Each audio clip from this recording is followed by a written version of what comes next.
There's always room for emotion in a campaign. Even the most tightwad, spreadsheet-wielding CPA nerd has a dream of owning a Harley-Davidson. And especially with a thinker, the only way to get in is to knock on the things that are emotional for them.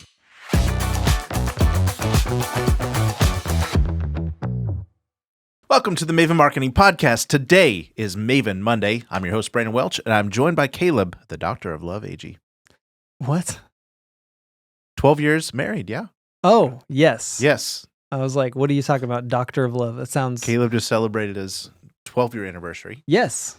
We've been married for 12 wonderful years. You're halfway on your way to your second 7-year itch that they talk about.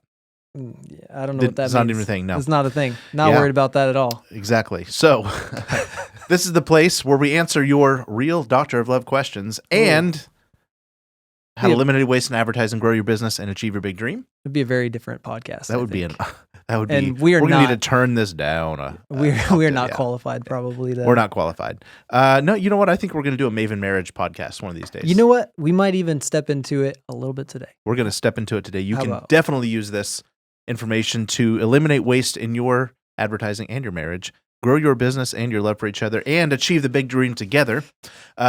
We didn't title it this way, but this is a continuation of a theme we talked about last week, which was, are you ignoring half of your sales opportunities? Mm-hmm.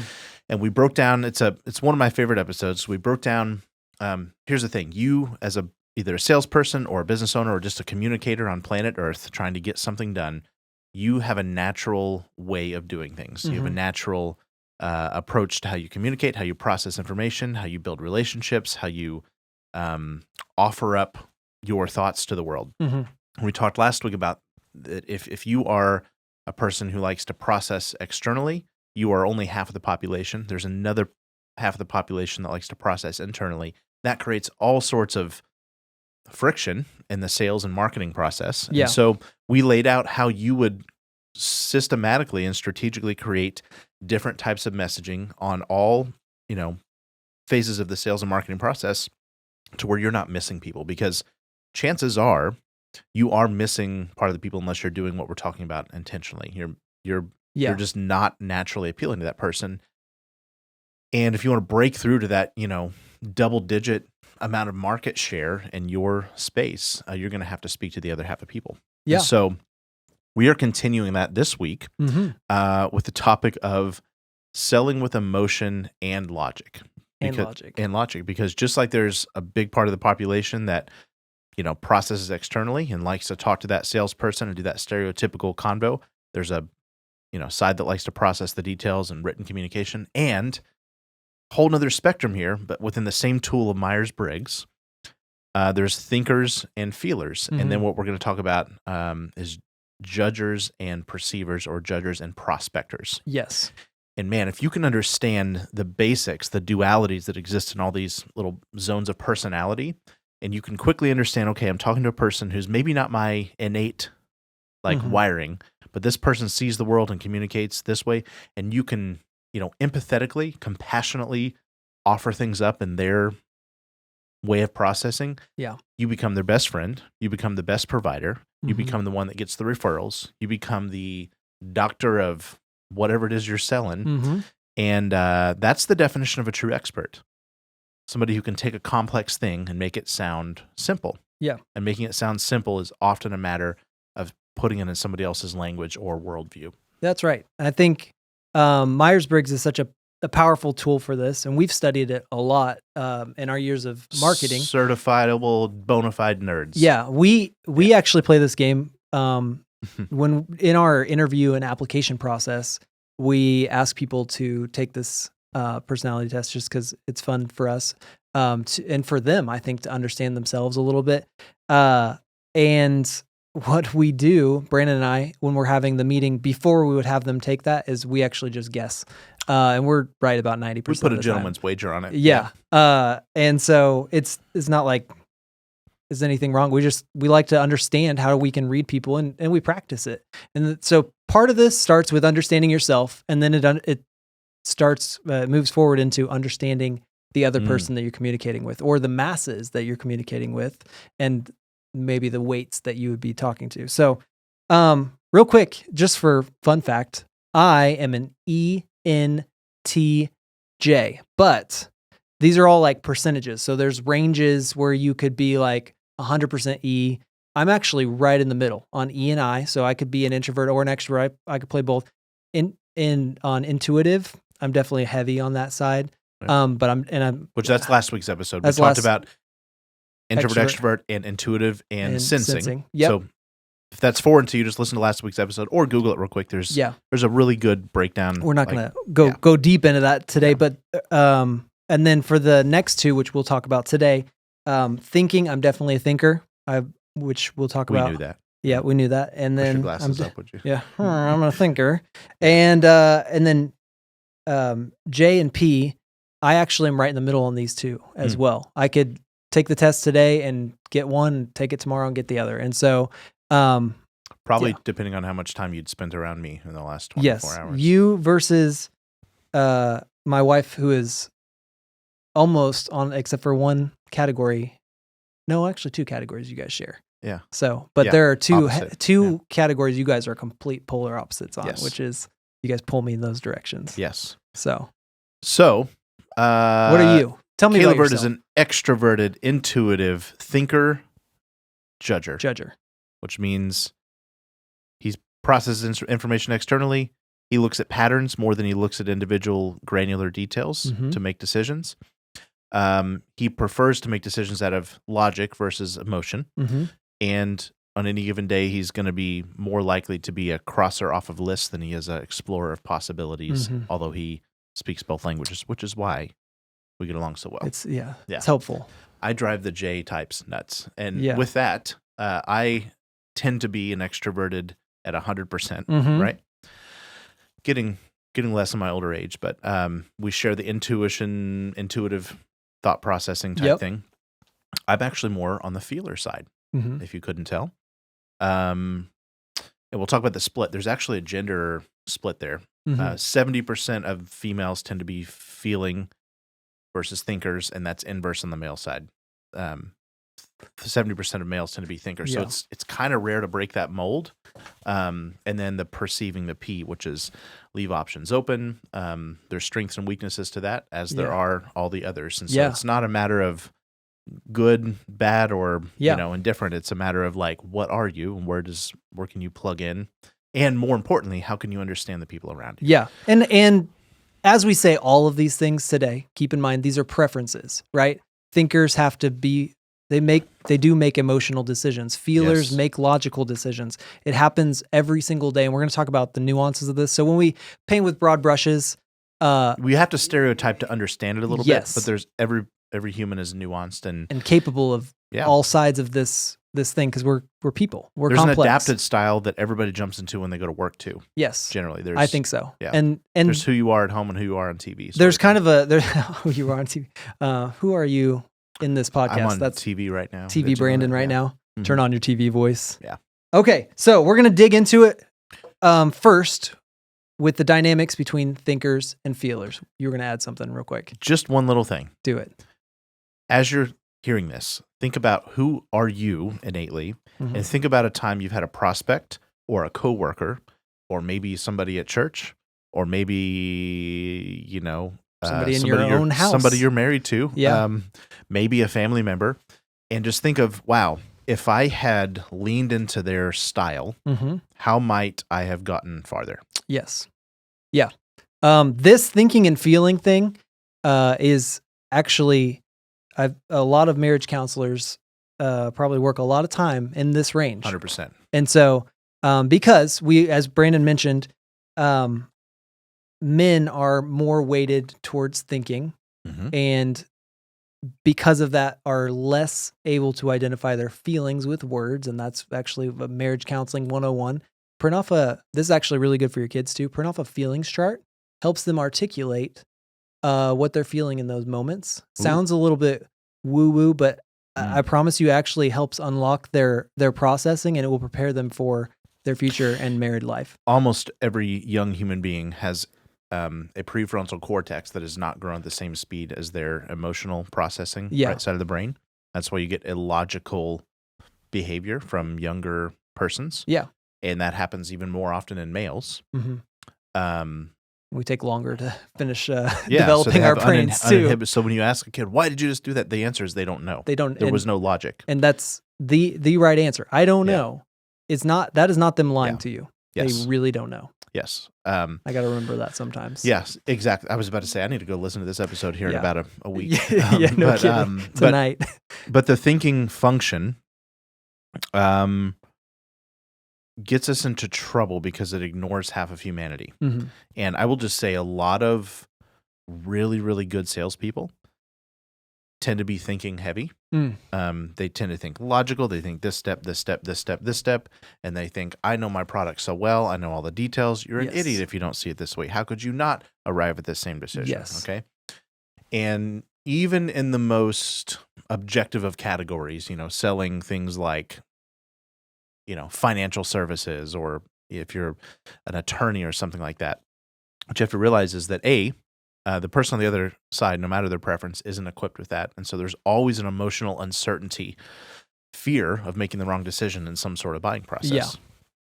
But lay out thinkers for us. Yeah. And if you're dealing with a thinker, you're probably, you may be in luck, because a thinker is probably a little bit more of a structured sales process. Yeah. Go for it, though. Okay, so thinkers are going to focus on the task or the business at hand. They're going to be researched and logical. These two definitely, you can kind of take them at face value, but they want accuracy. They do not like mistakes. They don't like failure of repetition. Like if a pattern isn't showing up consistently, they logically say that thing's broken. Yeah. Do you know what I'm saying? Yes. They don't like inefficiency. Yeah. And they need, so this dynamic has to do with decision making, which is the key element in the buying process. This is everything in sales and marketing. This is a person, we'll go to thinkers prefer logical reasons for why they should buy this, not do they like you, not do they like what you're wearing today, not do they like the music that's playing, not who your family is, where you're from, and your life story, and did you go to the same college. They want to know the technical specs. Yeah. I'm buying this computer. It is a 1 terabyte storage, and it is $900 if it's a IBM, and it's $3,200 if it's a Mac. That does not compute for a thinker. Why in the world would I pay more for that technical spec, right? They want to ask why. They want to drill and understand that the world is sound on their comparison chart, their pros and cons. You got a reason for all the things. Yes. Yep. A chance for achievement and acknowledgement. So oh, you are so well read. You are right. You were exactly right. This model has 17 speakers and this one only has 9. And so you were paying $34 extra per speaker on this car, right? Just simple things like that, right? Yeah, and then thinkers in the workplace, they will want a sense of fairness. They will want fairness in the sense, not like fairness in how it feels, but fairness in if you issue 15 days of PTO, everybody should get 15 days. Yep. And you don't get more until this time, and unless you've achieved this 1 year gap, you don't get the extra day. And Nate doesn't get a pass for coming at 9:30 because his cat was throwing up this morning. Yeah, that's not fair. And to a thinker, that's not fair to everyone else who did show up, who had their own stuff to deal with. And so that's their very logical processing. I say they. It's because dang it, Carter's here every day at 8 a.m. and he never has a sick cat. That's so right. How's that fair to Carter? He didn't bother having a cat. Yeah, he wouldn't in have the first cat. place. Yeah, no, I'm just that's kidding. not a logical thing. I'm going to say that cat owners are feeler preferencing.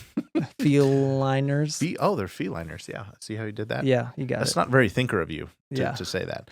Thinkers don't tend to tolerate puns very well, I've learned. Hi, Aaron.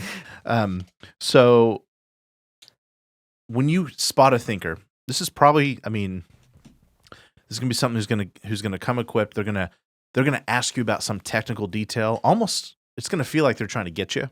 But as soon as that happens, I've got a thinker. Yes. Okay. Now, there's a certain threshold. I think you never stop being yourself. You never compromise your values. You never compromise your family. You never violate your processes. But you can go, okay, now we're going to lean into product specs. And the worst thing you can do for a thinker is to try to outsmart them, especially if you're not equipped. Mm-hmm. Probably let them have the victory of being well informed. Yeah. And just say, yeah, you're right about that. Yeah. Even if you're not quite sure that they are. Or and have you read about this? Don't try to tell them what they know. Say, oh, and did you read about this as well? Mm-hmm. Right? That's a really good language. They'll be in research mode. Yes. Before they showed up to your showroom or wherever that is, and you have to assume when you're spotting signals of a thinker, you have to assume that they've been to 3 other showrooms with similar products and they know what they're talking about. Yes. Because they're researching it. If you can pencil out an ROI for that thinker on the spot, boom, you've got them. Mm-hmm. If you can lay out a cost analysis, if you can articulate why it reduced them waste, if you can talk about future functionality and why this is a good investment now, mm-hmm. and why by buying this piece of technology or investing in this service is going to prevent them from X amount of turnover in their business, or X amount of fights with their wife, or X amount of lost opportunity in the stock market or something. Even if you're selling luxury products, I'm thinking of some of our jeweler clients. It's like, this is the person you probably lean into cut, clarity, color, and all of that stuff. Now, don't ever abandon totally that there's an emotional real reason that even thinkers are buying. There's always an emotional reason in those types of products. Yeah. But maybe lean into the tech specs and try to flex your industry stuff here. That's right. Cost per feature, percentage of satisfaction. So we're going to contrast this and we're going to go into feelers. You want to focus on percentage of satisfaction versus stories with thinkers. Mm-hmm. Or if you're telling a story, make sure it has, it's laced with some like statistical anecdote, right? Yeah. Does that make sense? Yeah, I think so. Cool. So now you understand thinkers. Let's talk about these weirdos called the feelers. The feelers. Do you want to take it? How do you spot a feeler, Caleb? How do you spot a feeler? Oh boy. You look right across the table and you find one. So first they'll be crying. There'll be a tear rolling out of their eye waiting for you to catch it.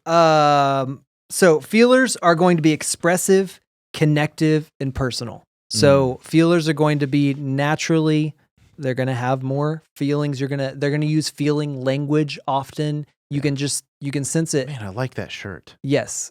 They are going to observe. My cousin has a shirt like that. Yes. And it looks great when he wears it, and it looks even better when you wear it. Yeah. Yeah, he is trying to make an emotional connection with me. When he talks like that, there's a feeling connection that's happening. And they're definitely going to make their decisions based on their heart instead of their head. And this is the dynamic here. It's how are you making your decisions? A feeler is all about the heart. And Roy Williams is famous for saying, win the heart and the mind will follow. Or speak to the heart first and the mind will follow, yes. I think is how he says it. And now, we could blur a line with that statement real quick. But yeah. I think, what do you mean? I don't want to put no carts in front of horses, but I'm gonna. Yeah.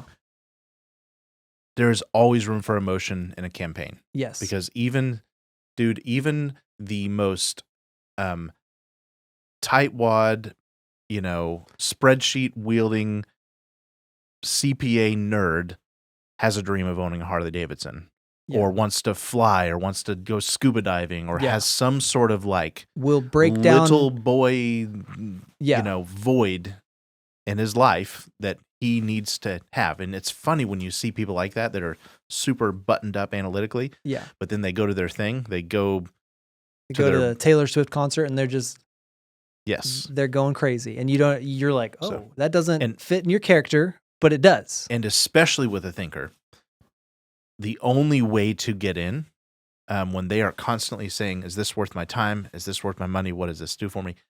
I'm painting with a really stereotypical brush, but the only way to get in to a thinker is to knock on the things that are emotional for them. So when we're talking about building campaigns, it's not that we leave one out and there's not a way to get to one. It's just when they're in front of you and you're trying to size them up and speak their language tactically. This is what we're talking about. Yep. So sorry, didn't mean to derail there. No problem. Feelers will prefer lots of approval and positive feedback. Yes. Brandon, you're doing a great job today. Oh, thank you. You're welcome. A chance to I'd like to thank God and Jesus my parents. Yeah. A chance to see how the facts relate to people.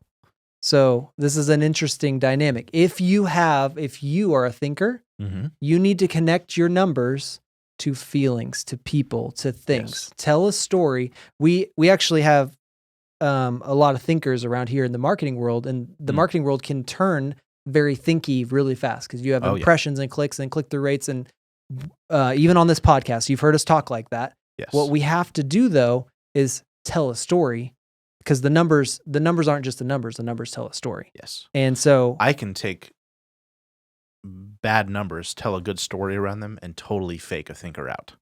You can do that. Yeah. Yeah. And so I didn't mean to say I can do that because I do it all the time. It's possible to do that. Yes, it is. And so that's the thing, is what you want to do is tell the stories. Make sure they have lots of recognition. They get to act on their values, their personal priorities. Feelers are definitely yeah. By all means, bring up pictures of your kids. Tell them about how you love their same sports team. Find out where they went to college. Look for the mutual friend you share on Facebook. Talk about the young kid in back who's going to be helping do this project. Talk about your causes. And, not to be in any way manipulative, but if you are dealing with somebody who's demonstrating female, like leaning into your stories, like, dude, those things are really cool to tell. Like, you have your company values for a reason. Yeah. A lot of times, here's the fun thing. In every decision, and every like major purchase decision for a household, there's going to be a thinker and a feeler involved. Probably. Yeah. Like, it's going to be, she's the feeler and he's the thinker most often, or sometimes it'll be vice versa. I can think of friends that it's the opposite, but still, and you're going to have to load both sides of it. Most people's brains have to roll through both sides. It's just which one will they arrive at first, yeah. That we have to address, because there's still the reality of how much money is in my bank account. You know what I'm saying? Yeah. That is a thinking reality that I have to account for next. And so you can, but if I'm a feeler, approach with the feelings, lead with feelings, talk like feelings. You're still gonna have to speak to the money or the stats or the details or the reasons at the end. There's a book called The Art of Speed Reading People, which we have in the other room. Yep. And did we give a copy of that away the other day? I don't think so. There's a cheat sheet in there, and it's like, hey, thinkers probably dress this way. Introverted thinkers probably dress this way. Here's some clues you'll pick up on. Interesting. Yeah. And I'm not going to do that in this episode because I don't want to be that guy that's stereotyping on for a broad audience. Mm-hmm. But there will be clues, and there'll be clues for the feelers, and it's in the language, and it's dialogue, it's how they show up, it's how they talk, and you just want to, position your content, the context of what you're talking about, to push one of them higher than the other. So, last checklist on feelers: tell stories, show pictures, reviews and stars, less than like percentages of. We talked about percentage of satisfaction with thinkers. Talk more about the reviews and the 5-star ratings, videos, pretty colors, all of those things. Yeah. Right. What we've found also very often when you're writing for we know there are 3 types of customers: today, tomorrow, yesterday. The today and the tomorrow customers. Your today customer is very transactional. They have no preference to you in any way, and it's price, speed, hassle. Yes. And that is a very logical decision. That is just faster, cheaper, better, easier. Sounds like a Daft Punk song. So today customer buying is way more stressful for a feeler person. Yes. A feeler preferencing person who suddenly has to buy a refrigerator because his or hers went bad, that's a very stressful thing. Mm-hmm. And the thinker goes, oh, well, I've kind of expected this coming. Yep. I knew I had statistically 346 days left in this fridge, and it went that a little earlier. So he's going to go straight to the, spreadsheet of ratings and all that stuff. Yep. But I think how I would apply that is to know that a constant should be feeling and emotional campaigns. We talk about commitment, quality, and relationships, building that no matter what in your campaigns for the tomorrow customer. But if you haven't had the luxury, if your campaign hasn't been running long enough, or this person who entered your sales process hasn't had the luxury of bonding with you in those ways, and they're in thinking mode, even a feeler is like, oh, okay. I don't want to lose money on this. Yeah. be like, hey, I know you're feeling this is stressful, isn't it? Oh, Mhm. yeah, thank you so much. Yes, so stressful. I just didn't even know this was going to happen, right? Well, hey, I have if this were my mom buying a refrigerator, here's what I would tell her. Yeah. And she goes, oh, wow, that's so helpful. Like, what would you do? Yes. That's how you sell A feeler, right? in a today, or like a, yeah. I think, In a yes. thinker, you can go, what's your budget? Yeah. What are you trying to make happen? Mhm. Like, do you want the bells and whistles or don't you? Because I'll take you straight to the product. And he's like, thank you. I already know what I want. I did the research before I showed up. So what we do know about the human brain, it is easier to get stored in long-term memory when you enter from we'll say the right side of the brain, the feeling side of the brain.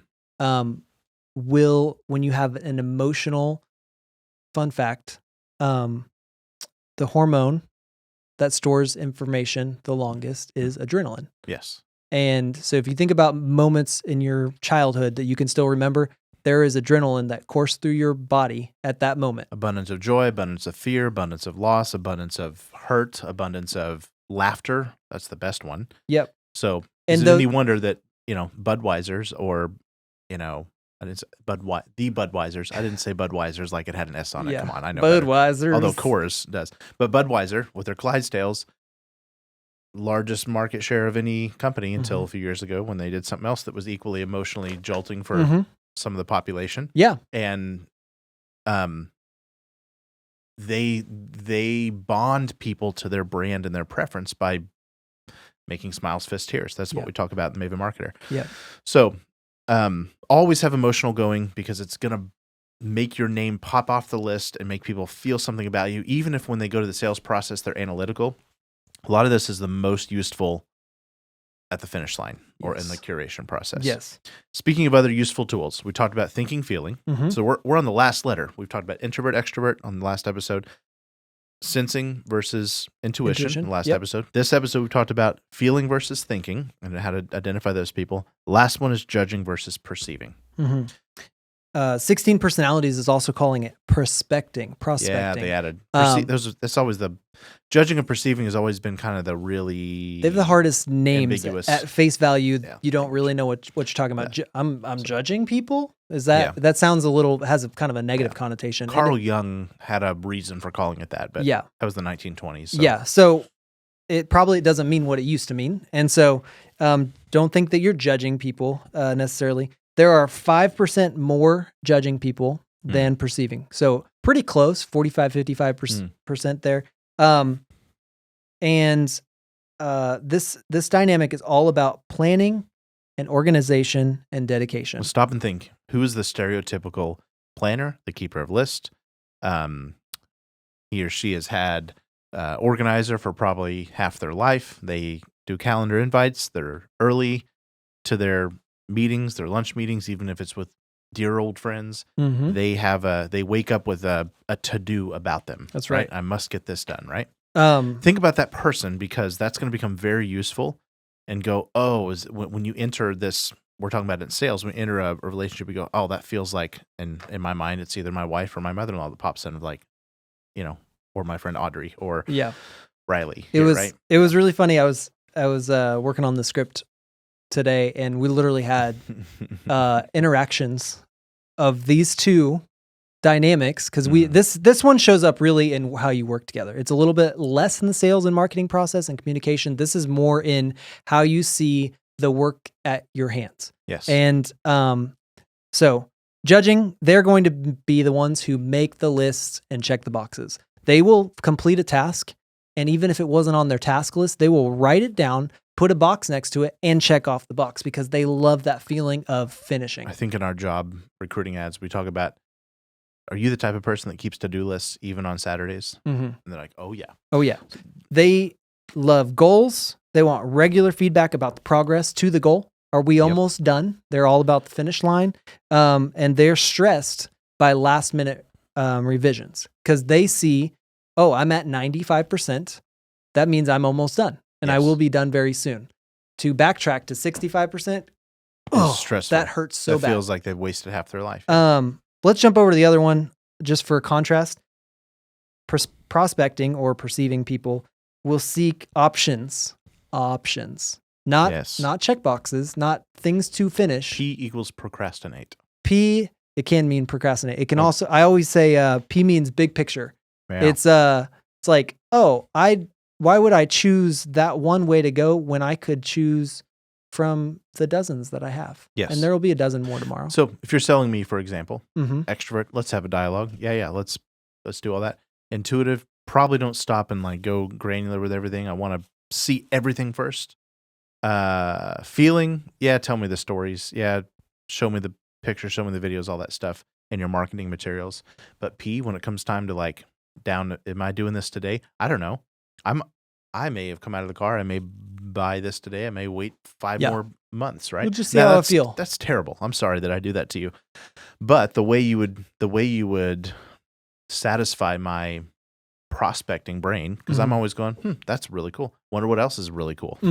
Not, that's really cool, I'll buy it. It's, I wonder what else is really cool. Yes. And so show me all the brands, overwhelm me. Bad sales advice. That is really bad sales advice. You should actually have 3 options. Yes. It's the best sales advice. This one, or this one.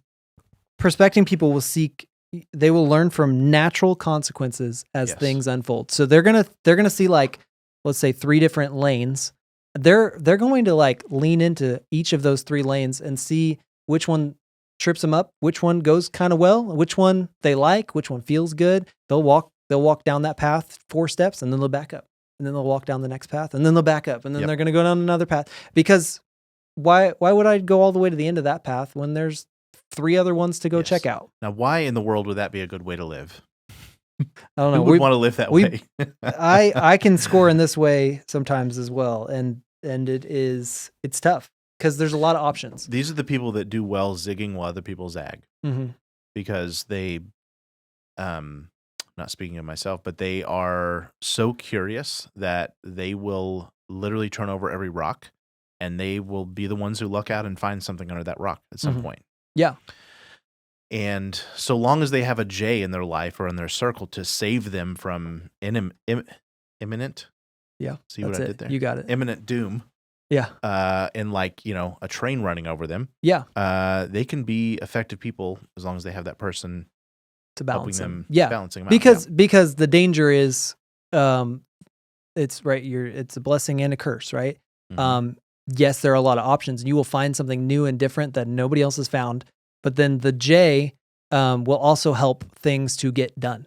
Yes. Because the P will leave it open. Yes. They'll be like, it's probably almost done, but I could see myself working on that a little bit longer. Structure is limiting. If you want a problem solver, if you want to look at a problem, like look at something that's like, I'm stuck, I'm at a dead end, find a P or an NP, an intuitive perceiver or an intuitive prospector. You'll find something you didn't ever think of, especially if you're that strong. That's right. J type. So very, very effective in teams. All right, let's go back to the J. We're jumping around here. J's will prefer schedules, timelines, and structures. They want a chance to organize and plan projects. Think about somebody at work that's a J. They have a checkbox. They have a planner on their desk. You can picture them right now. A sense of completion and closure. Things are done. Yes. Relationally, J's are in or out.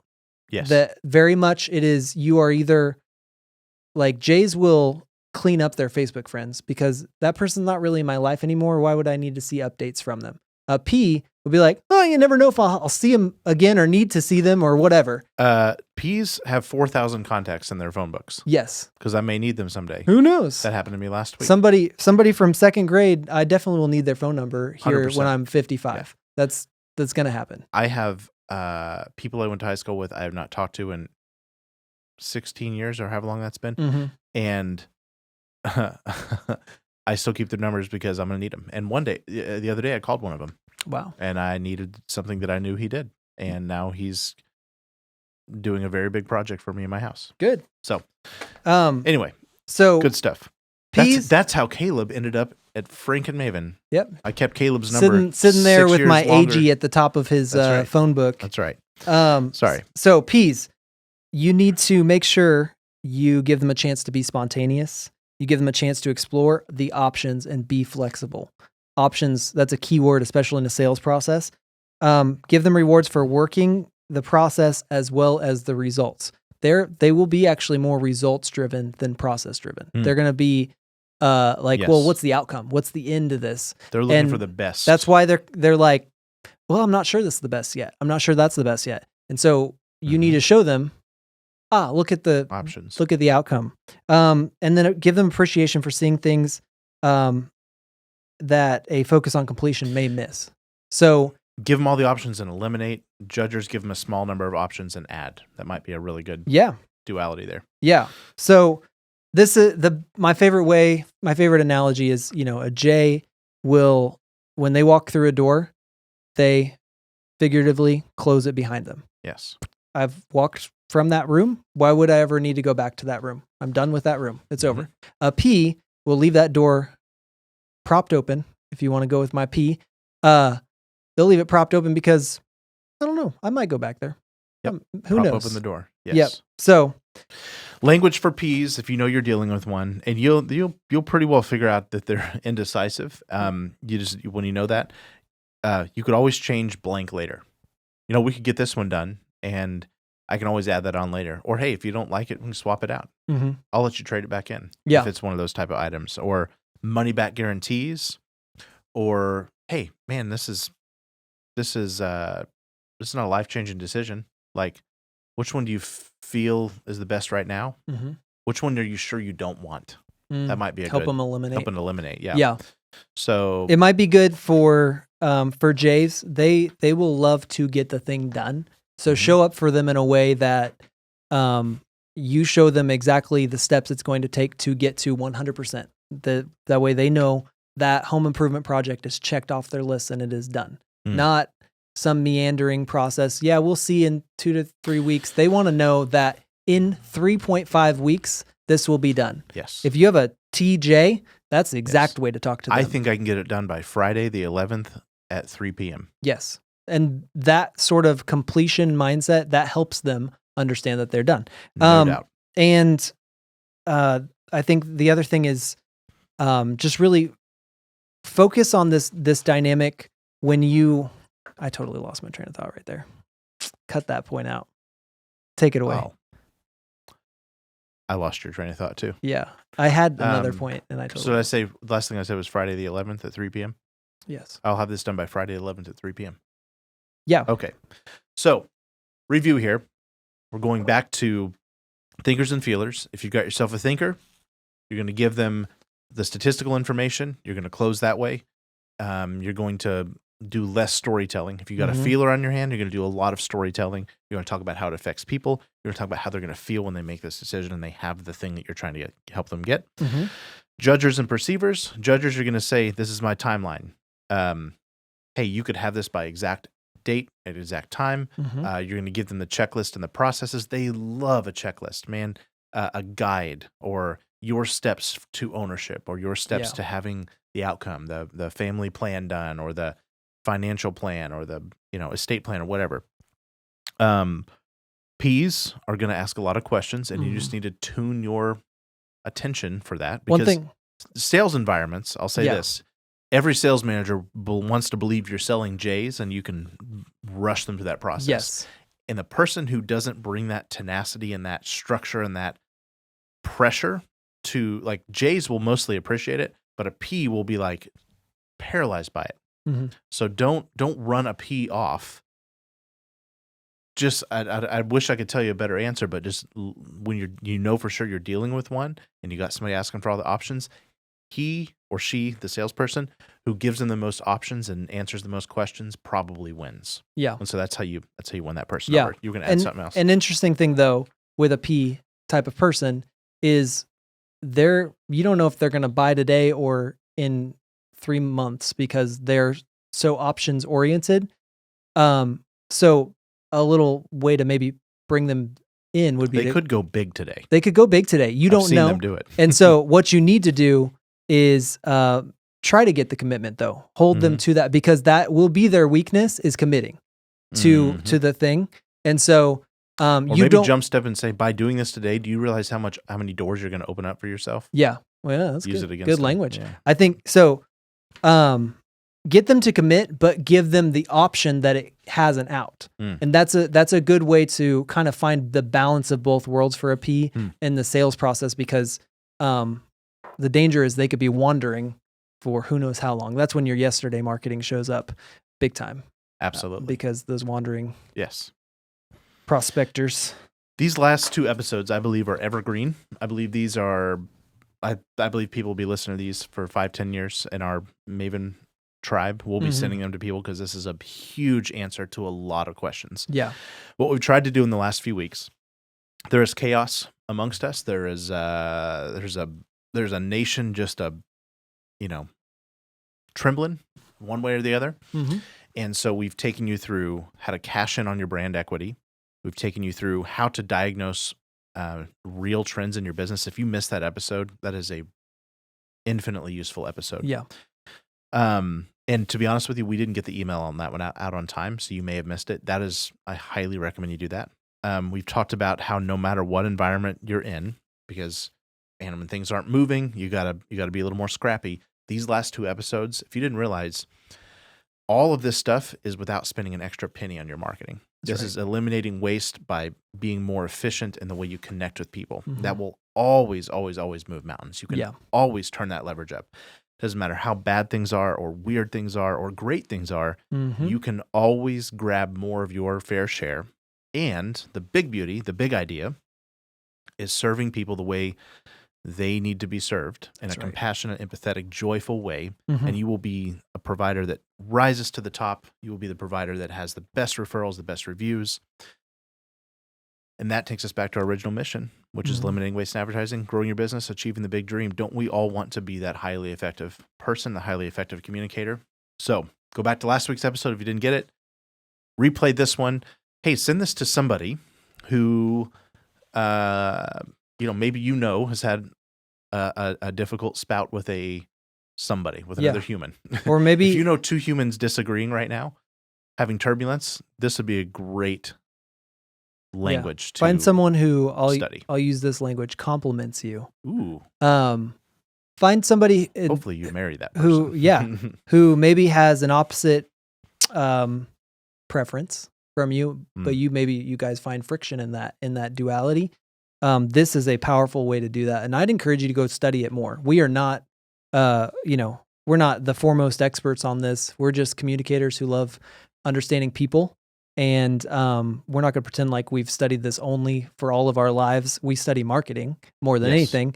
But this helps you so much. And so I want to encourage you, go look into this more. I think we may sneak in some other tools, personality and workplace type tools to help use them as a lens. It's not everything, but it's just a lens to help you understand the people you're communicating with. Our favorite book is The Art of Speed Reading People. Nate's going to put the link to that up here. And if you will forward this to a coworker, I'm going to do something big here. You will forward this to somebody you think needs it and just screenshot the email where you forwarded it.